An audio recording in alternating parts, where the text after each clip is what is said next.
경배드리는 여러분의 믿음을 하나님 크게 기뻐 받아주실 줄로 믿습니다. 시간 주님이 주시는 크신 은총 여러분과 여러분 가정 모두 위에 충만하시기를 간절히 축원드립니다. 인생에 있어서 믿음을 갖고 산다라고 하는 것, 그것은 참으로 행복한 일이 아닐 수가 없습니다. 믿음은 역경을 이길 힘을 갖게 하고, 무엇보다도 어떠한 형편과 처지에 있을지라도 소망을 잃지 않고 감사함으로 기쁨을 또한 누리며 살아가게 하기 때문입니다. 저는 오늘 우리가 잘 아는 유명한 말씀을 본문으로 택했습니다. 이 말씀은 요셉과 또 보디발의 아내의 이야기입니다만 창세기 39장 전체에 그 말씀이 이야기가 담겨 있습니다. 저는 편지상 19절부터 23절까지만 읽었습니다만 쭉 앞으로 나가서 2절 말씀에 보면은 이러한 이제 말씀이 기록되고 있습니다. 여호와께서 요셉과 함께 하심으로 그가 형통한 자가 되어 그의 주인 애굽 사람의 집에 있으니 하는 말씀입니다. 또 이어서 3절에 보니까 그의 주인이 여호와께서 그와 함께 하심을 보며 또 여호와께서 그의 범사에 형통하게 하심을 보았더라 하는 말씀입니다. 자, 그리고 오늘 읽은 본문 말씀으로 39장 마지막 절 23절의 말씀을 보면은 또 이렇게 기록이 되어 있습니다. 여호와께서 요셉과 함께 하시며 여호와께서 그를 범사에 형통하게 하셨더라 하는 말씀입니다. 그러니까 창세기 39장은 요셉과 보디발의 아내에 관한 이야기입니다만 요셉이 하는 일마다 하나님이 형통케 하셨다라고 하는 겁니다. 형통이란 우리말로 모든 일이 뜻대로 잘 되어간다라고 하는 겁니다. 그러니까 요셉이 하는 일마다 하나님이 함께하여 주셔서 잘 되어갔다, 그렇게 성경은 지금 이야기하고 있습니다. 자, 그런데 오늘 본문인 창세기 39장 전체를 보면은 이렇게 앞과 뒷부분에서 요셉은 형통한 사람이라고 그렇게 선언은 하고 있지만 그 중간에 담긴 내용을 보면 전혀 그렇지가 않다라고 하는 것을 보게 됩니다. 요셉이 보디발의 아내의 유혹으로 말미암아 얼마나 큰 시련과 고통을 겪었는지 이루 말할 수가 없기 때문입니다. 한마디로 요셉은 형통한 삶을 살지 못했다라고 하는 겁니다. 그런데 오늘 본문의 말씀은 이 창세기 39장은 무엇 때문에 이 요셉에 대해서 한결같이 하나님이 함께 하심으로 형통하게 되었다라고 말씀하고 있는 것일까요? 조금 전에 말씀드렸습니다만 우리는 보통 무엇이 마음대로 잘 되거나 계획대로 술술 풀리면 형통하다고 말합니다. 그런데 이 창세기 39장을 보면 이 같은 형통이라고 하는 단어의 의미가 우리가 상식적으로 생각하는 것과는 전혀 맞지 않음을 보게 된다라고 하는 겁니다. 일단 창세기 39장 1절부터 보시면 그 당시에 요셉의 신분이 무엇이었습니까? 애굽의 왕 바로의 신하 신이 대단이었던 보디발의 노예였습니다. 그러니까 요셉은 형들의 시기로 인해서 노예로 팔려간 참으로 불행한 그러한 사람이었다라고 하는 것이죠. 그러니 요셉이 어찌 형통한 자라고 말할 수가 있겠습니까? 상식적으로 볼 때 그는 너무나도 불행한 자였습니다. 그러면 이처럼 노예 신분에서 출발해서 오늘 본문 39장 끝 23절에 가 보면은 요셉은 또 어떻게 되었습니까?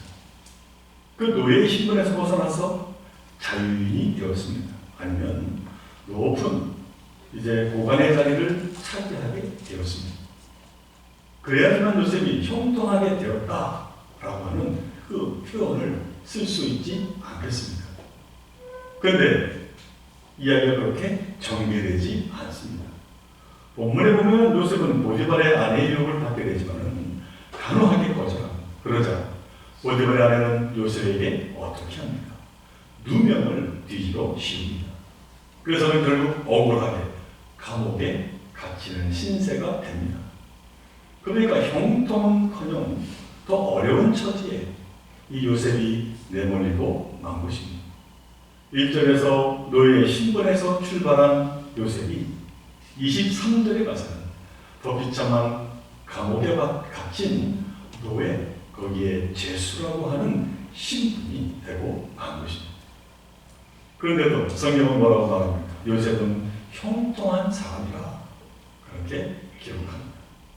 노예에서 노예 죄수라고 하는 신분 하락, 그것도 너무나 억울한 일을 당해서 사실상 그 감옥에 갇히는 신세가 되었는데도 요셉은 형통하다고 그렇게 말하고 있습니다.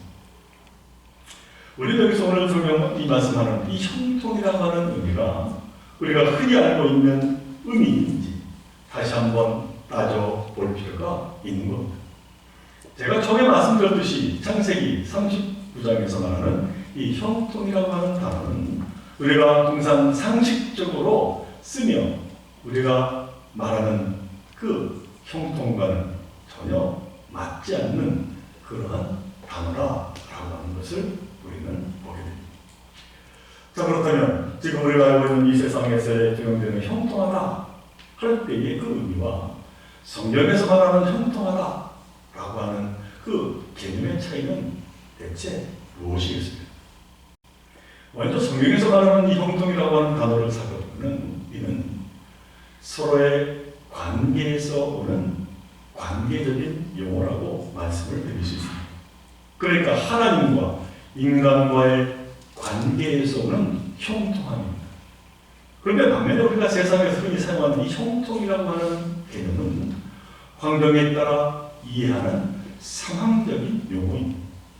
그러니까 환경이 변하고 상황이 좋아져서 그로 인한 형통함입니다. 좀 더 구체적으로 설명을 해보겠습니다. 구약 성서에서의 성경에서의 형통이라고 하는 단어는 히브리어로 찾아보니까 찰레 아브라, 어려운 단어입니다만 그렇게 되어 있습니다. 그리고 이 단어는 건너가다 또는 통과하다 라고 하는 뜻을 가지고 있습니다.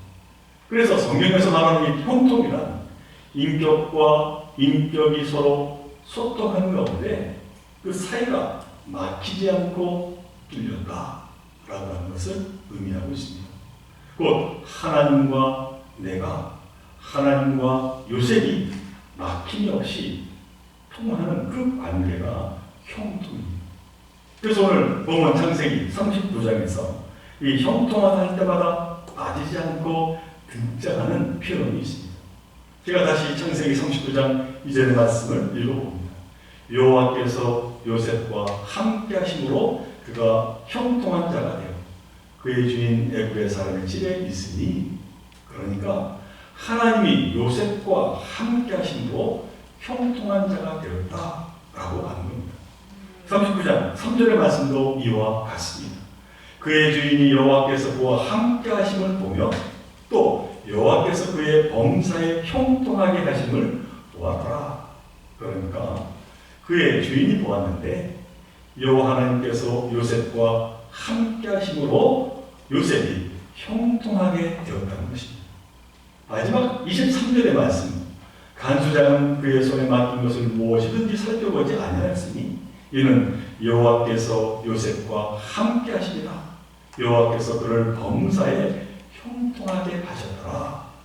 이 말씀 또한 여호와께서 요셉과 함께 하심으로 형통하게 되었다라고 말씀하고 있습니다. 일처럼 요셉의 형통함 앞에는 분명하게 선행되어 있는 것이 있는데 그것은 다름이 아니라 하나님께서 함께 하셨기 때문이라고 하는 그 관계에서 이루어졌다라고 하는 겁니다. 다시 말해 하나님과 요셉의 관계가 막히지 않고 뚫려 있으므로 그래서 하나님의 인격적인 관계가 맺어지게 되었는데 바로 이것이 성경에서 말하는 형통이라 그렇게 우리에게 말씀하고 있는 겁니다. 자, 그런데 이처럼 하나님과의 인격적인 관계가 뚫려 형통함의 삶을 살아가게 된다고 할 때 그러나 그것이 곧 세상이 말하는 일이 잘 풀리는 술술 잘 되어지는 그 상황적인 형통은 아니다. 그렇게 오늘 본문은 말씀하고 있습니다. 한마디로 관계적 형통과 상황적인 형통함은 그 성격이 서로 다른 형통함입니다. 그 예가 바로 오늘 창세기 39장에서 말씀하고 있습니다. 우리가 창세기 39장을 아무리 읽어봐 요셉이 형통하여졌다고는 하나 그의 신분이나 처지가 전혀 나아지지 않았음을 보게 되기 때문입니다. 오히려 환경은 더 나빠지고 말았습니다. 노예에서 감옥에 갇힌 노예의 죄수가 된 것입니다. 이처럼 성경적 의미에서의 형통은 개인의 성공, 개인의 출세를 말하지 않습니다. 그런 세상적인 것이 아니라는 것입니다. 무엇보다 성경이 말하는 이 형통이란 하나님과 통하고 있느냐? 하나님께서 나와 함께 계시느냐? 아니, 내가 하나님과 함께 있느냐? 여기에 형통함이 있다는 사실입니다. 달리 표현하면 하나님의 뜻이 내 삶 가운데에서 이루어지고 있느냐? 라고 하는 것이 형통하냐 아니냐의 가장 핵심적인 문제다라고 하는 것입니다. 그럼 이런 형통함을 갖고 살아가게 되면 결코 세상의 성공이나 출세 그게 좌지우지되지 않습니다. 뿐만 아니라 어떠한 처지에 있을지라도 좌절하거나 절망하지 않습니다. 그럴 때일수록 오히려 소망과 감사함으로 또 기쁨으로 모든 것을 감당하게 되리라 라고 하는 겁니다. 바로 성경이 말하는 이 형통의 비밀이 여기에 있는 겁니다. 요셉은 바로 이 형통함이 있었기 때문에 모진 고난을 당하고 시련당하며 너무나도 힘든 그러한 처지에 놓여 있었지만은 그 모든 것을 이겨낼 수가 있었던 겁니다.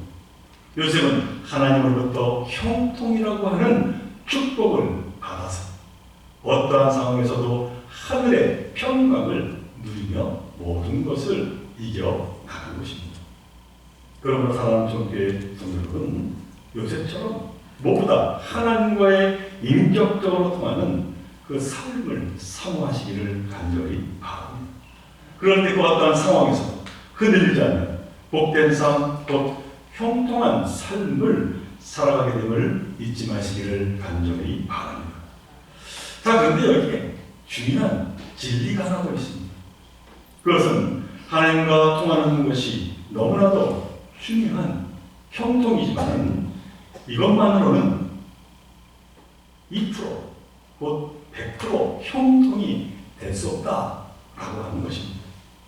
방향으로 말씀드리자면 하나님이 계시는 위쪽으로만이 아니라 모든 방향에서 만사 형통하려면 모든 사람과의 그 관계가 통해야 한다라고 하는 사실입니다. 성경에서도 늘 말씀하고 있습니다만 하나님께서는 하나님과 인격적으로 통하는 사람들, 그래서 형통한 사람들에게 새로운 과제를 주십니다.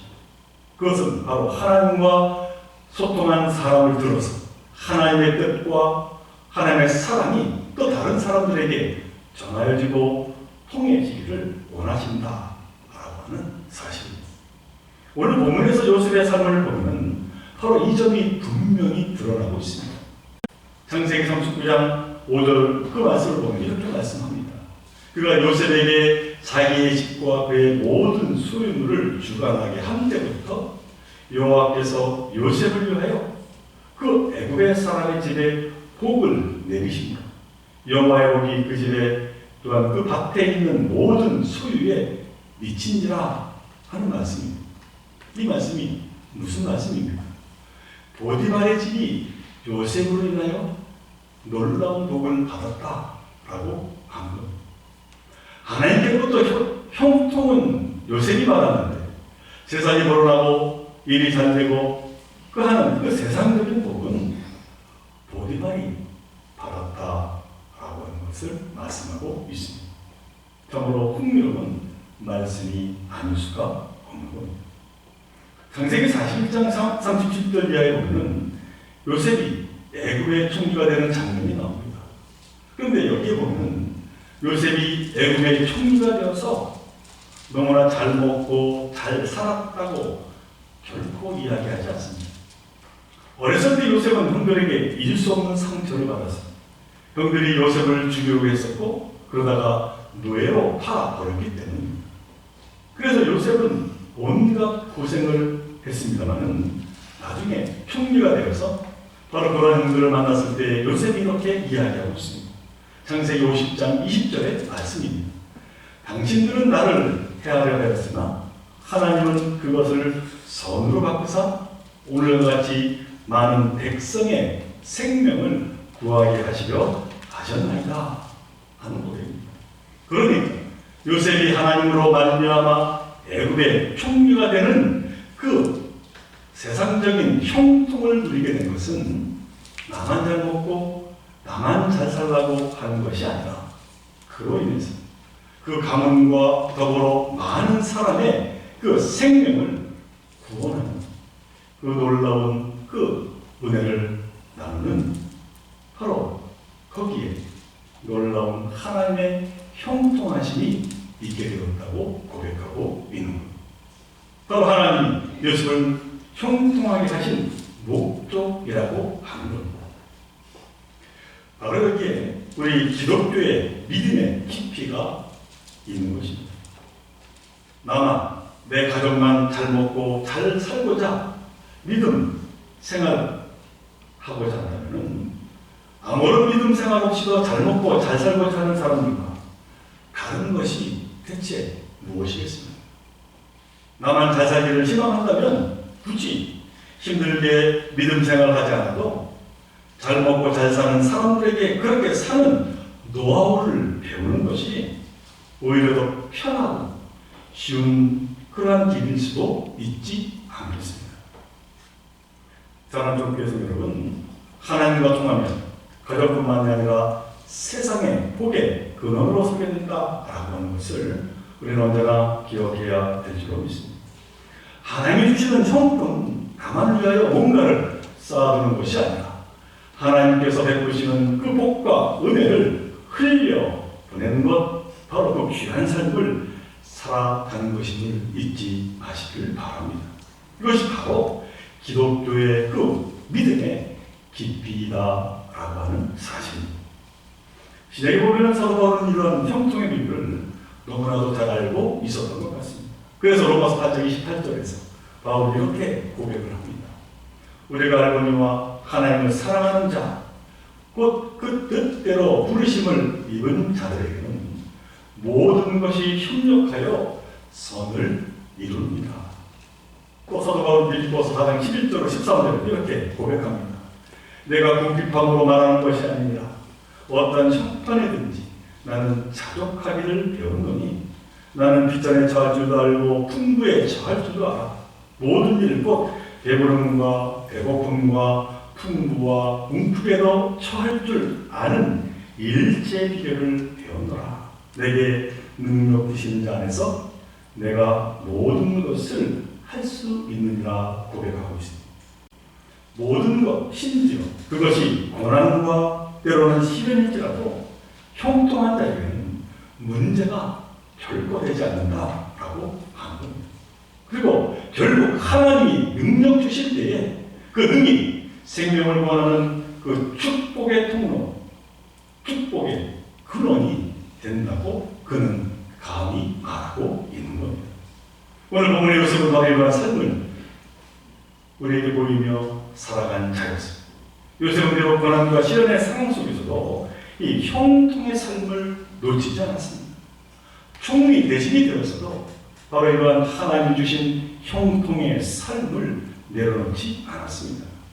결국 요셉은 어떠한 형편과 처지에서도 축복의 통로, 축복의 근원의 삶을 감당하게 된 것입니다. 사랑하는 종교의 성도여러분, 지금 우리는 코로나 바이러스로 생각지 않은 정말 어려운 시련을 겪으며 살고 있습니다. 그러나 하나님은 이 시련 속에서도 저와 여러분과 함께 하심으로 이 형통의 축복을 예비하고 계십니다. 그럼 우리는 하나님의 이 형통의 축복을 소망하며 어떠한 형편과 처지에 있을지라도 하나님과 소통하며 살고자 노력하는 저와 여러분들이 되기를 간절히 바랍니다. 그런데 하나님은 여러분들을 들어서 놀라운 축복의 통로로, 축복의 근원으로 사용하여 주셔서 여러분의 가정과 이웃들에게 놀라운 하나님의 그 은총을 흘려보내게 될 것입니다. 바라기는 요셉과 같이 모든 일이 내 뜻대로가 아니라 하나님의 뜻대로 살아가는 것이 만사 형통임을 깨닫고 믿음 안에서 언제나 감사하며 기쁨으로 살아가는 저와 여러분들 모두가 되시기를 주님의 이름으로 간절히 축원을 드립니다. 우리 함께 기도드립니다. 사랑하는 하나님, 오늘 창세기 39장의 말씀을 통해서 하나님이 함께 해주심으로 형통한 삶을 살게 된 요셉을 알아보게 됩니다. 저희들도 이러한 형통을 소망하며 더욱더 하나님께 나아가는 저희들 모두가 되게 하여 주옵소서. 저희들 형통의 축복을 받아 참으로 많은 이들에게 축복의 동료가 되고 축복의 근원이 되는 그 귀한 삶을 감당함에 부족함이 없게 하여 주옵소서.